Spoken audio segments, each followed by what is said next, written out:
नमस्कार, आप देख रहे हैं न्यूज इंडिया। आपके साथ मैं हूं अभिषेक। बुलेटिन की शुरुआत बड़ी खबर से करेंगे। उत्तराखंड एईजेई पेपर मामले में एक और गिरफ्तारी हुई है। पुलिस ने कोचिंग संचालक को गिरफ्तार किया है। रुद्रपुर में आईएएस कोचिंग चलाता था दीपेंद्र पंवार।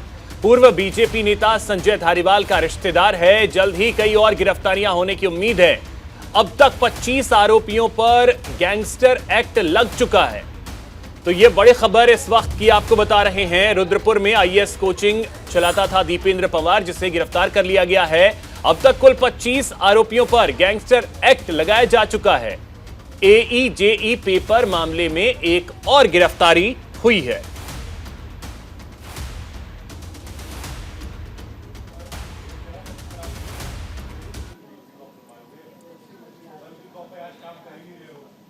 परीक्षा प्रश्न पत्र लीक और पटवारी परीक्षा लीक में जो है विवेचना की जा रही थी।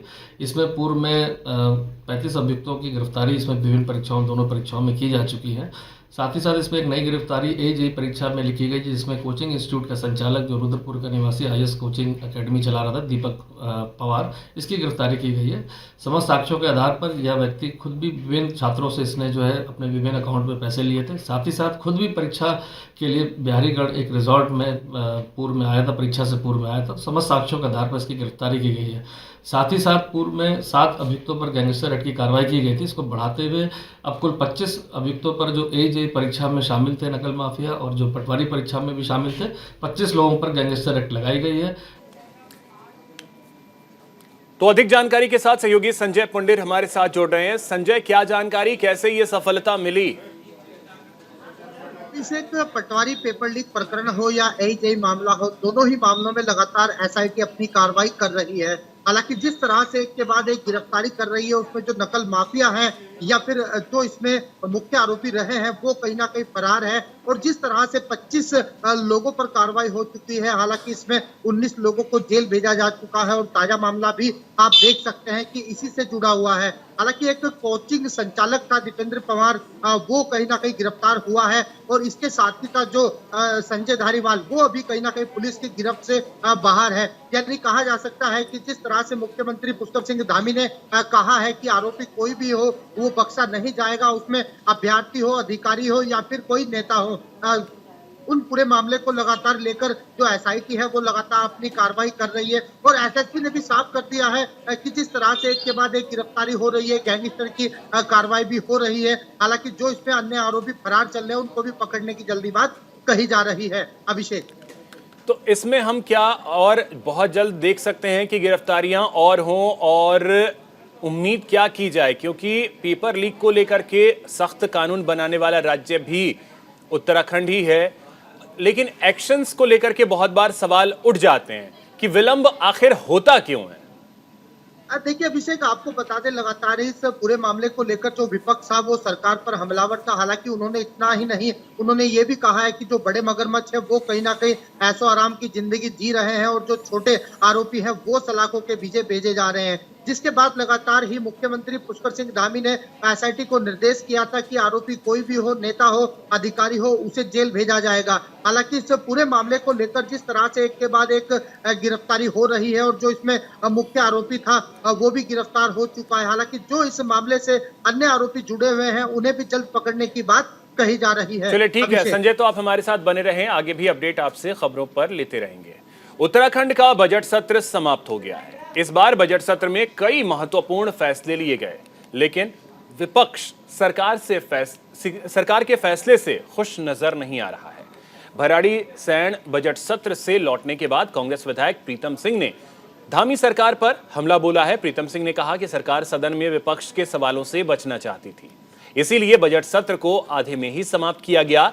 उन्होंने कहा कि बजट सत्र से जनता को बड़ी उम्मीदें थी, लेकिन लोगों को निराशा मिली है। बजट में बेरोजगारों और महिलाओं को कुछ नहीं मिला। सरकार जनता को छलने का काम कर रही है। सरकार द्वारा भराड़ीसैंण के अंदर बजट प्रस्तुत किया गया। बजट घोर निराशाजनक वाला बजट है। नौजवान साथियों के परिप्रेक्ष्य में बजट में कोई व्यवस्था नहीं की गई है। किसानों की आय दुगना कैसे होगी, बजट में कोई प्रावधान उसका नहीं है।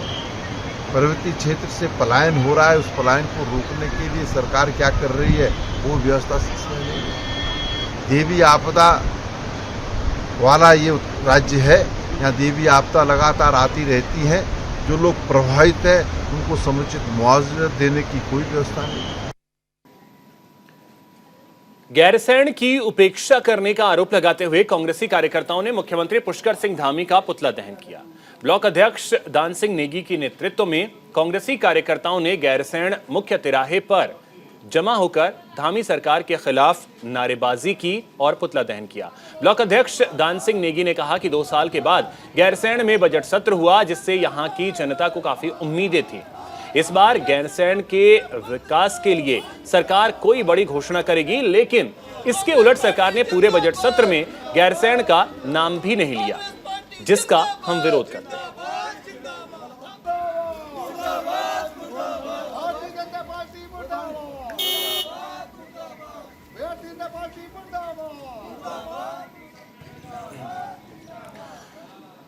तो अधिक जानकारी के साथ सहयोगी पुष्कर नेगी हमारे साथ जुड़ रहे हैं। पुष्कर, अगर देखें सबसे पहले तो कि विपक्ष जो है बजट सत्र से नाखुश नजर आ रहा है और प्रीतम सिंह ने तो जोरदार हमला बोला है सरकार पर।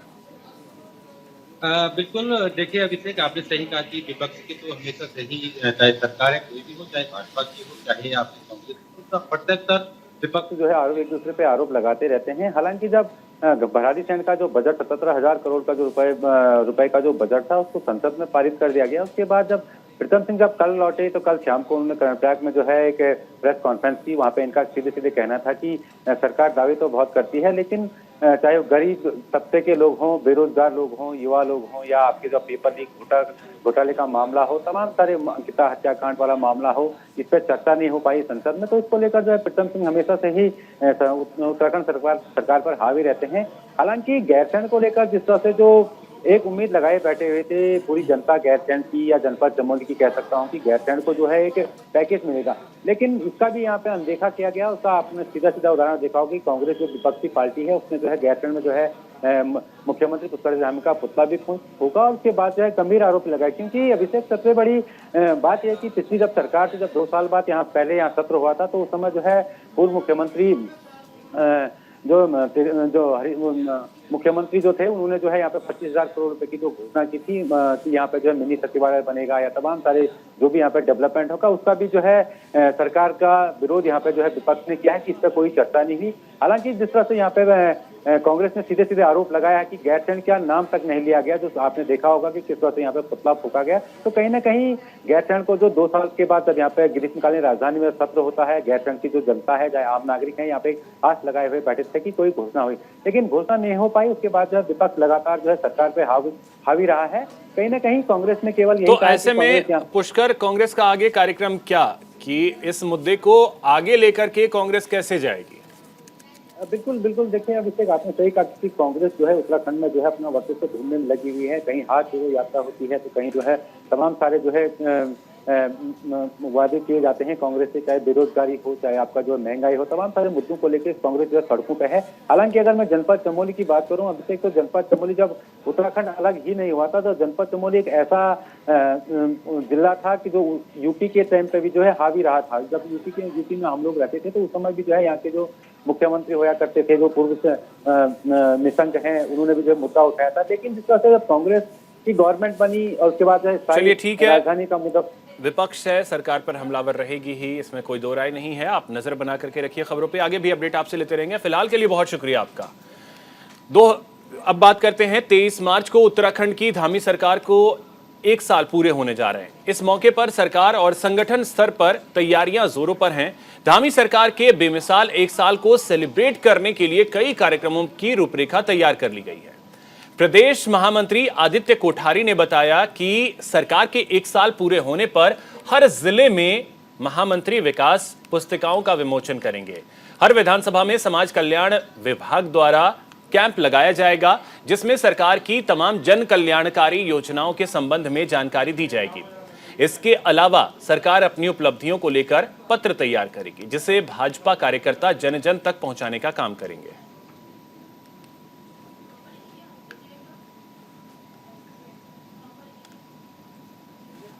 के गठन का 1 वर्ष पूरा हो रहा है। इस के लिए जो है राज्य सरकार के द्वारा कुछ कार्यक्रम तय किए गए हैं।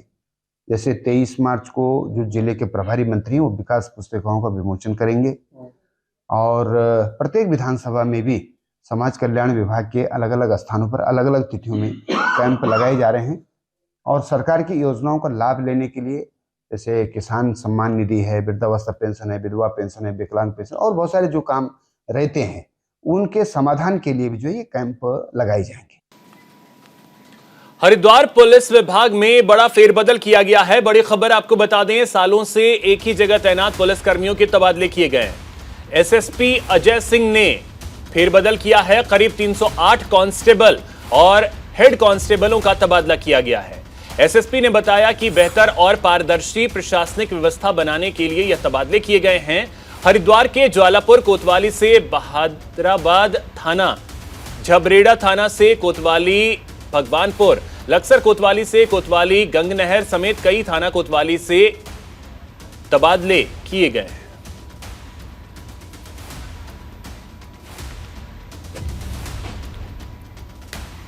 तो संजय पंडित हमारे सहयोगी हमारे साथ जुड़ रहे हैं अधिक जानकारी के साथ। संजय, बड़ा प्रशासनिक फेरबदल किया गया है। देखिए अभिषेक, जब से हरिद्वार जिले के एसएसपी अजय सिंह ने कार्यभार संभाला है, जब ही से अपने कार्य को लेकर चर्चा में रहे हैं। हालांकि ताजा मामला भी हरिद्वार से ही है। जिस तरह से हम देख रहे हैं कि हरिद्वार के एसएसपी ने बड़े तबादले किए हैं, यानी कहा जा सकता है कि 300 से ज्यादा कांस्टेबल और हेड कांस्टेबल को इधर से उधर किया है।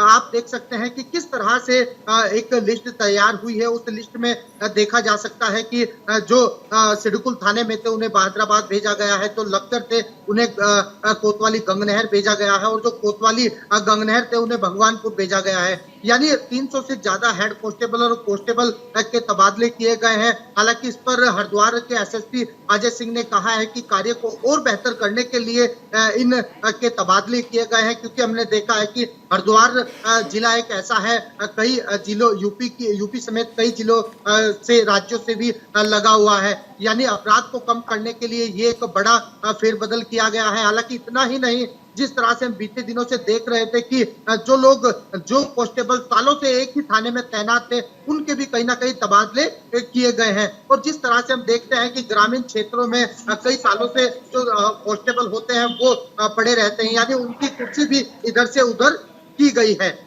अभिषेक, चलिए ठीक है संजय, बने रहे हमारे साथ, आगे भी अपडेट आपसे लेते रहेंगे। उत्तराखंड में फिर मौसम ने करवट ली है। देहरादून सहित कई इलाकों में तेज बारिश हुई। 1 घंटे में 10 मिलीमीटर बारिश दर्ज की गई है।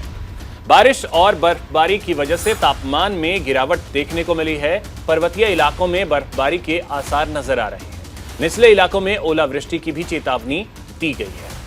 तो ये बड़ी खबर आपको बता दें, देहरादून सहित कई इलाकों में बारिश का दौर देखने को मिला है। साथ ही बर्फबारी भी हुई है, जिसकी वजह से तापमान में गिरावट दर्ज की गई है। तो उत्तराखंड में मौसम ने एक बार फिर से करवट ली है। मौसम में करवट की तस्वीरें आप देख सकते हैं। बारिश का दौर चला, बर्फबारी हुई, तापमान में गिरावट देखने को मिला है और साथ ही साथ आपको बता दें कि कई जगहों पर ओलावृष्टि भी हुई है। 1 घंटे के अंदर ही करीब 10 mm बारिश दर्ज की गई।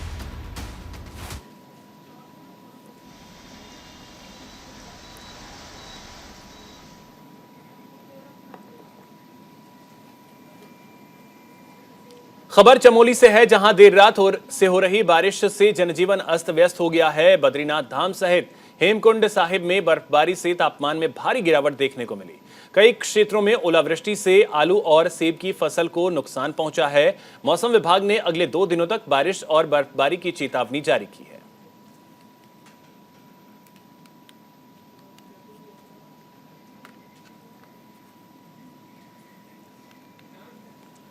महामहिम राष्ट्रपति के अभिभाषण के विषयों को लेकर बीजेपी जगह जगह पर शक्ति केंद्र सम्मेलन का आयोजन कर रही है। इसी कड़ी में मंगलौर विधानसभा के हरचंदपुर गांव में शक्ति केंद्र सम्मेलन का आयोजन किया गया, जिसमें हरचंदपुर शक्ति केंद्र के सैकड़ों कार्यकर्ता मौजूद रहे। वहीं इस मौके पर राष्ट्रपति के अभिभाषण को पढ़ा गया। इस दौरान कार्यकर्ताओं को राष्ट्रपति के अभिभाषण के कुल 82 बिंदुओं को बताया गया, जिसमें जल जीवन मिशन, महिला सशक्तिकरण, किसान क्रेडिट कार्ड, महिलाओं को रोजगार समेत कई योजनाओं पर हर बिंदु को बड़ी बारीकी से समझाया गया। पहली बार ऐसा हुआ है जो हमारा राष्ट्रपति अभिभाषण आया है, ये वो कार्य है जो सरकार द्वारा किए जा चुके हैं पूर्णतः। तो उन कार्यक्रमों की चर्चा हर शक्ति केंद्र पर हमारे भारतीय जनता पार्टी के पदाधिकारी, अल्पकालीन विस्तारक, शक्ति केंद्र प्रभारी, शक्ति केंद्र संयोजक लगातार जो है हर शक्ति केंद्र तक हमारे कार्यकर्ता जा रहे हैं और लोगों को जागरूक कर रहे हैं। जिस तरीके विपक्ष लोगों को गुमराह कर रहा है, लोगों को जो गुमराह करने का काम हर स्तर पर किया जा रहा है, साजिश हो रही है, उस साजिश का पर्दाफाश करने के लिए राष्ट्रपति अभिभाषण की जो पंक्तियां हैं वो हम हर शक्ति केंद्र तक पहुंचा रहे हैं और लोगों को जागरूक करने का काम भारतीय जनता शक्ति केंद्र के सम्मेलन में हम लोग सबसे पहले तो हम बूथ सशक्तिकरण की बात करेंगे, क्योंकि जब चुनाव आते हैं और चुनाव में हम कार्यकर्ता के रूप में हमें बूथ अध्यक्ष मिलते हैं, हम पहले बूथ मजबूत कर रहे हैं, इसलिए शक्ति केंद्र के सम्मेलन करा जा रहा है। और साथ में हमारे महामहिम राष्ट्रपति जी ने जो अभिभाषण दिया है 30 जनवरी में, क्योंकि सरकार ने वाकई में ये सब कुछ काम किए हैं, आम जनता तक वो बातें हम पहुंचा रहे हैं कि जो हमने काम किए हैं कम से कम जन जन तक पहुंच तो जाए। चारधाम यात्रा की शुरुआत होने जा रही है। इस यात्रा में शामिल होने के लिए लाखों की संख्या में श्रद्धालु देश विदेश से आएंगे। सरकार द्वारा यात्रियों की सुविधा के लिए तमाम तरह की तैयारियां की जा रही हैं। चारधाम यात्रा का पहला पड़ाव धर्मनगरी हरिद्वार पड़ता है। इसको देखते हुए हरिद्वार जिला प्रशासन भी अपनी तैयारियों में जुटा हुआ है। यात्रा पर आने वाले श्रद्धालुओं को हरिद्वार में गढ़वाली व्यंजन का स्वाद मिल सके, इसके लिए हरिद्वार पर्यटन विभाग द्वारा महिला रेस्टोरेंट की शुरुआत की गई, जिसका शुभारंभ जिलाधिकारी विनय शंकर पांडे ने किया। इस रेस्टोरेंट को बेरोजगार महिलाओं द्वारा चलाया जाएगा, जिससे इन महिलाओं को रोजगार मिल सके।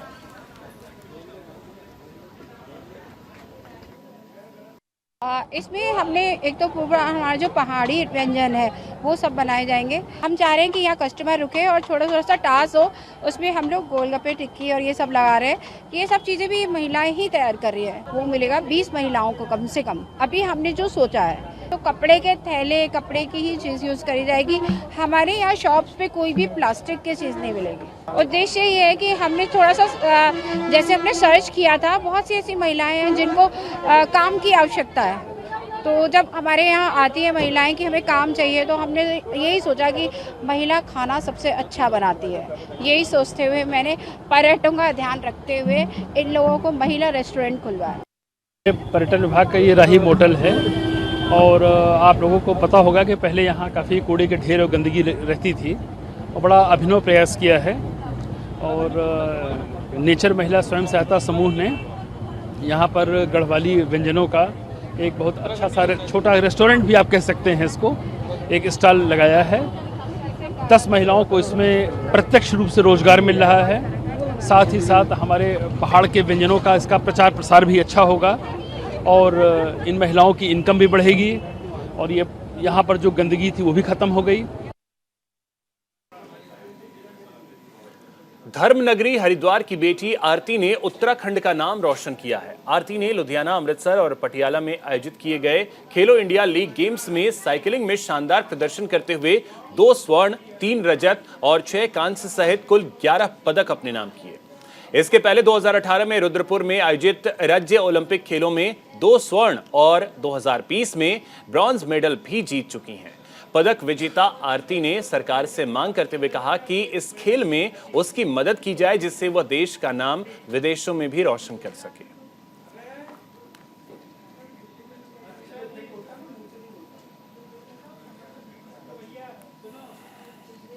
अभी मैंने खेलो इंडिया वुमेन लीग में भाग लिया था और मैंने 11 मेडल जीता, जिसमें 1 लुधियाना में और 6 अमृतसर में और 3 पटियाला में। लुधियाना में ब्रॉन्ज और अमृतसर में 3 सिल्वर 1 गोल्ड और 4 ब्रॉन्ज और पटियाला में 1 गोल्ड और 2 ब्रॉन्ज। मैंने साइकिलिंग करते हुए देखा था तो मैंने फिर साइकिलिंग करने की सोची था और लड़कियों को भी साइकिलिंग करनी चाहिए। साइकिलिंग अच्छा गेम है।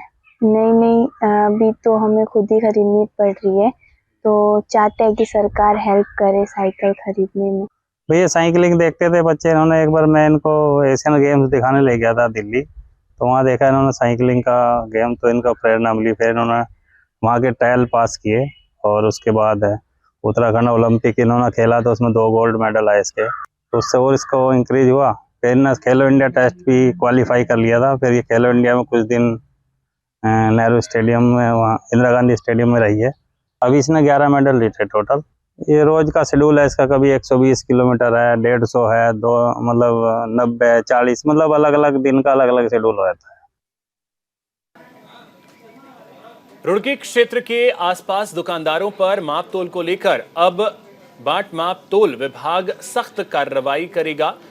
बाट माप तोल के सीनियर इंस्पेक्टर अशोक कुमार शर्मा ने मीडिया को जानकारी देते हुए बताया कि हमारी टीम रुड़की क्षेत्र के आसपास समय समय पर दुकानों पर जाकर निरीक्षण करती है। अगर हमें कोई ऐसा ग्राहक मिलता है जो दुकानदार के द्वारा कम सामान तोल कर देने की शिकायत करता है तो उस दुकानदार के खिलाफ सख्त कार्रवाई की जाएगी। बाट माप तोल के सीनियर इंस्पेक्टर अशोक कुमार शर्मा ने बताया कि जैसे इलेक्ट्रॉनिक तोल मशीन है तो उसकी कैपेसिटी के अनुसार भाग बांट रखना दुकानदार को जरूरी है और अगर ऐसी कहीं कोई अनियमितताएं मिलती हैं तो हमारे द्वारा मिनिमम 5,000 का अर्थदंड लगाया जाएगा। अब जैसे हम लोग हैं, हमारी टीम है, हमारे नाप तोल विभाग की टीम जो है, हम लोग समय समय पर जैसे किसी भी कोई भी ग्राहक अगर जो कोई शिकायत करता है कि हाँ वो कम तोल रहा है तो मैं भी जाता हूँ और चेक करता हूँ। जैसे इलेक्ट्रॉनिक तोल मशीन है तो उसके कैपेसिटी के 110 भाग बाट रखना दुकानदार को ज़रूरी है। जैसे आप लोहे के बाट उसके ऊपर रख दीजिए, क्लियर हो जाएगा कि हाँ वो सही तोल रहा है कि नहीं तोल रहा है। उसमें देखिए इस प्रकार की कोई भी अनियमितता पाई जाती है तो उसका चालान करते, उसमें मिनिमम 5,000 रुपया अर्थदंड है। खबर लक्सर से है, जहां फ्लाईओवर पर शुगर मिल की मैली गिरने से कई वाहन दुर्घटनाग्रस्त हो गए, जिसमें कई वाहन चालक घायल भी हो गए। हादसे में घायल वरिष्ठ पत्रकार जाने आलम ने शुगर मिल प्रबंधन के खिलाफ लिखित तहरीर देकर कार्रवाई की मांग की है। उन्होंने बताया कि प्रशासन द्वारा शुगर मिल प्रबंधन को मैली ढोने के लिए एक गाइडलाइन तय की गई है, मगर बावजूद इसके मिल प्रबंधन द्वारा ट्रैक्टर ट्रॉली में मैली ढोई जा रही है। ट्रैक्टर ट्रॉली से गिरकर सड़क पर मैली जमा हो गई, जिसके कारण हादसे हो रहे हैं।